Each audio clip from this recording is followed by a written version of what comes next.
Les familles se sont largement diversifiées au fil du temps. Une carte du Canada est composée de figures noires sans visage de différentes formes et tailles. Les figures noires deviennent multicolores. On peut se réjouir d'une telle diversité et il y a beaucoup à apprendre de la remarquable mosaïque familiale qui en ressort.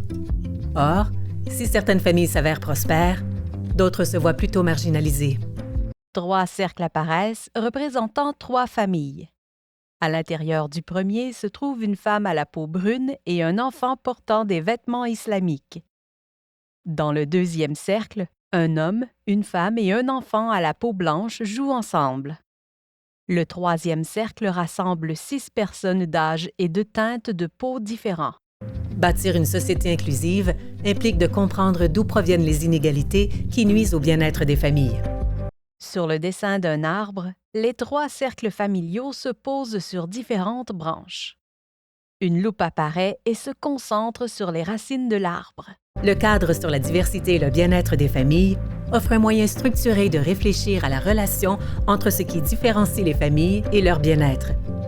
Les mots bien-être familial apparaissent sous 3 graphiques. Structure des familles, travail des familles et identité familiale.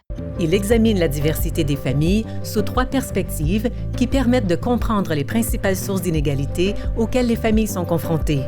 Le graphique de la structure familiale est représenté par un arbre. L'examen de la structure des familles met l'accent sur la dynamique relationnelle qui unit les membres de la famille. À l'intérieur de 4 cercles, différentes familles sont représentées.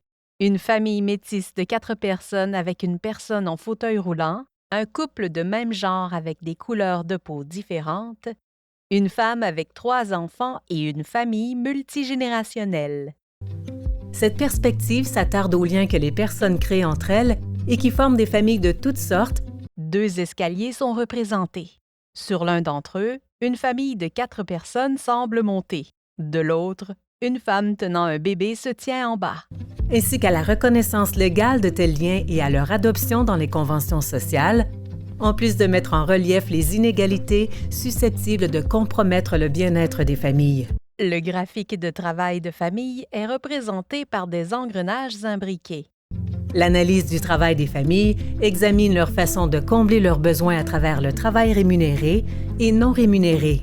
À l'intérieur de 4 cercles, différents métiers sont représentés.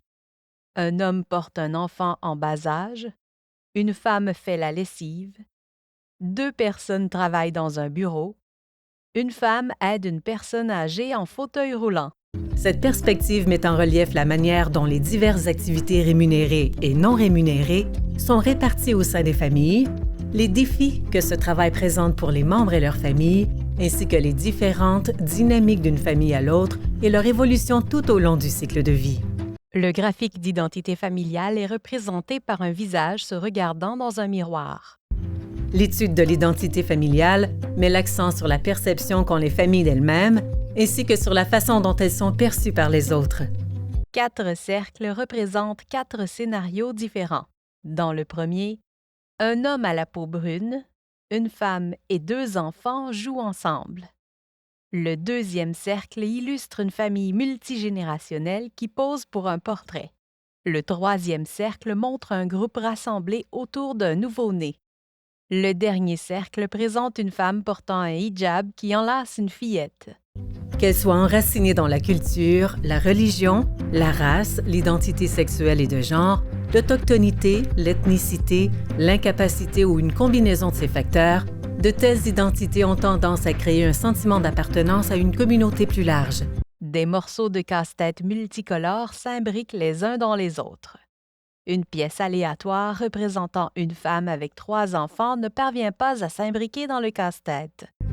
Il arrive toutefois que des familles se voient accoler une identité qui les exclut d'une pleine et entière participation à la société et qui présente une menace pour leur bien-être. Chaque perspective fournit des informations distinctes, mais interreliées. Un diagramme de veine apparaît avec les mots « bien-être familial » au centre. Les 3 cercles imbriqués contiennent les mots « matériel »,« relationnel » et « subjective ». Toutes ces informations contribuent à une meilleure compréhension du bien-être familial dans ses dimensions matérielles, relationnelles et subjectives. Le graphique d'une feuille de route apparaît. Une loupe s'arrête à certains endroits du parcours, identifiant les différents types de familles précédemment vus à l'intérieur des cercles. Ensuite, une carte du Canada remplie de figures noires de différentes tailles et formes apparaît. Les figures noires deviennent multicolores. Le cadre sur la diversité et le bien-être des familles se veut une feuille de route conceptuelle ayant pour but de mieux comprendre les familles dans toute leur diversité et d'aider celles et ceux qui s'intéressent au bien-être des familles à déterminer l'étendue des connaissances, à en cerner les lacunes et à renforcer la capacité nationale à lutter contre les inégalités auxquelles de nombreuses familles sont confrontées. Pour en apprendre davantage au sujet du cadre sur la diversité et le bien-être des familles, rendez-vous à l'adresse institutvanier.ca. Logo, l'Institut Vanier de la famille.